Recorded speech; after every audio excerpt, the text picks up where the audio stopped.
동생이 다친 길냥이를 가족들 상의 없이 집으로 데려왔어. 이건 큰일 났다 진짜. 와 이건 큰일 났다. 윤쌤 영상 보며 구조에도 책임이 따른다는 걸 알게 됐지만 이미 데려온 이상 치료해주고 보호 중입니다. 가족들이 입양을 반대 난감한 상황인데 어디 연락하면 이양을 보낼 수 있을까 고민입니다. 요건 도와드릴 방법이 없습니다. 주는 사람이 책임지든가 다시 치료 잘해서 길에다가 다시 갖다 놓으십시오. 그게 최선입니다. 누가 대신 키워줄 사람은 없습니다. 없습니다. 진짜 없습니다. 죄송합니다. 없습니다.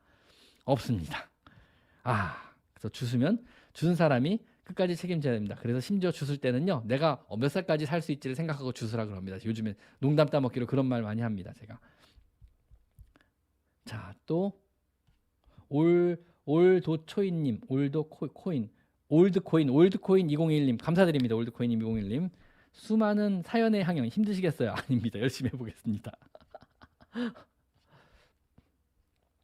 윤쌤 안녕하세요. 종합 백신 일시적으로 백혈구 수치가 낮을 수 있나요? 글쎄 이거 잘 모르겠네요. 백혈구 수치 낮아지지? 일시적으로? 그럴 수 있나요? 종합 백신 직후에 제가 혈액 검사를 해본 적은 없지만 이런 경우는 있을 수 있나? 뭐 있을 수도 있겠죠. 근데 아주 일시적이어야겠죠. 이거 감사드립니다.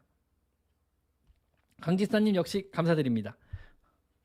미운 40살님 쌤 저는 집사가 된 지 2년이 되어 있습니다. 네 앞으로 15년 앞으로 더 집사를 열심히 하실 겁니다. 감사합니다. 자, 그 다음에 러브세디님 저 집 고양이와 가끔 공원에 가는데 산책량인가 봐요. 작은 참새를 공격하고 몇 주 전에 참새를 입으로 물고 왔는데 스트레스 때문에 새를 죽이는 거 아니요, 그냥 사냥이에요. 새는 먹을 수 있는 거기 때문에 사냥을 하는 것뿐입니다. 얘는요 본능이죠.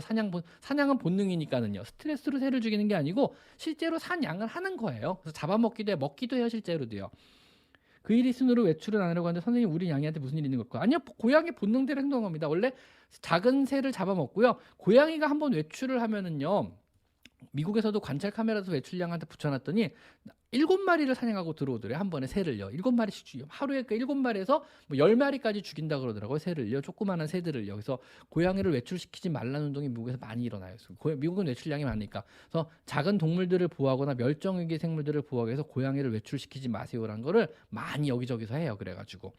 그래서 실제로 죄송한 말씀인데 우리나라만 고양이를 이렇게 보호하는 문화가 좀 되게 발달하고 나라에서도 나서가지고 뭐 밥을 주는 급식소를 만들어주기도 하고 TNR을 시켜서 살려서 풀어주긴 하는데 대부분의 나라에서는요, 미국이나 독일이나 심지어 일본조차도 고양이를 좋아한다고 알려진 일본이나 아니면 뭐 미국 같은 선진국이나 유럽 대부분의 나라들, 독일 이런 나라들은요, 특히 호주도 그렇고요, 고양이를 유해조수로 지정하는 경우가 되게 많아요. 그래서 실제로 많은 생물들을 죽이고 있기 때문에 고양이는 유해조수 해가지고 살처분하는 경우가 되게 많아요. 그래서 독일도 살처분, 일본도 살처분, 호주도 살처분을 하고 생각보다 많은 고양이를 많은 나라에 살처분을 하고요. 심지어 밥 주는 것 자체를 불법으로 규정하고 벌금 무는 나라 되게 많아요. 일본도 밥 한 번 잘못 주면 50만 원, 100만 원씩 벌금 내야 돼요. 미국도 마찬가지고요. 독일도 마찬가지고요. 그래서 허가되지 않은 사람이 밥 주는 건 불법이 되기도 하고요. 허가된 사람들은 세금을 계속 내야 돼요. 내가 이 고양이 2마리는 밥을 내가 꼭 주고 싶습니다. 이렇게 정부에다 신고를 하고 자기 자비로 중성화 수술시키고 해당 등록된 고양이 한해서만 밥을 줄 수 있어요. 다른 고양이 밥 주는 행위는 불법으로 감지돼서 벌금을 내야 돼요. 그런 식으로 유해조수로 지정돼서 복잡한 거 되게 많고요.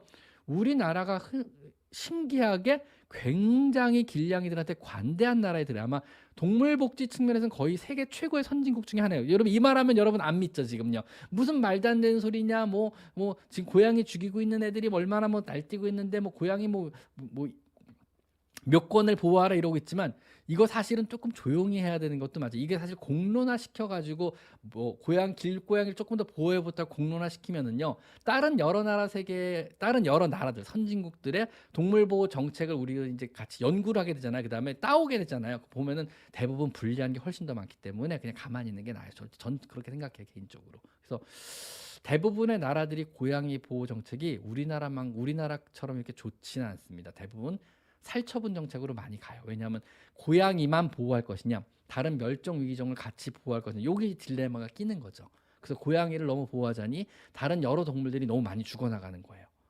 그래서 고양이를 오히려 유해조수가 아닌가 이런 식으로 구분을 하는 나라가 생각보다 되게 많아요. 이쁘니까 유해조수가 아니다, 뭐 안 이쁘니까 유해조수, 이건 또 아니잖아요. 개념 자체가요. 그래서 생각보다 이런 쪽 접근은 조금 조심해서 해야 돼요. 이걸 너무 막 공론화 시키고 고양이를 보호해야 된다, 길냥이를 보호하자면 길냥이 밥을 주는 거에 밥을 줘야 된다, 뭐 정상적으로 급식소를 뭐 정부 차원에 설치해라, 뭐 세금을 더 내라, 뭐 이런 식으로 하다가는요 오히려 더 뒤집힐 가능성이 높아요. 솔직히 말하면 어떤 정책을 설립하면은요 예산이 들어가는 뭐 지금 뭐 사실은 뭐 서울시 정책도 그렇고 국회의원들이나 이런 사람들이 이제 공약하고 어떤 표를 얻기 위해서 편가르기 한 다음에 막 대충 뭐 동물보호법 야 그래서 뭐 쿵쿵쿵 해서 이렇게 막 만들고 예산도 막 평생해 주고 막 되게 좋은 복지 정책을 피고 있는 건 맞는데 사실 날림으로 하는 거죠.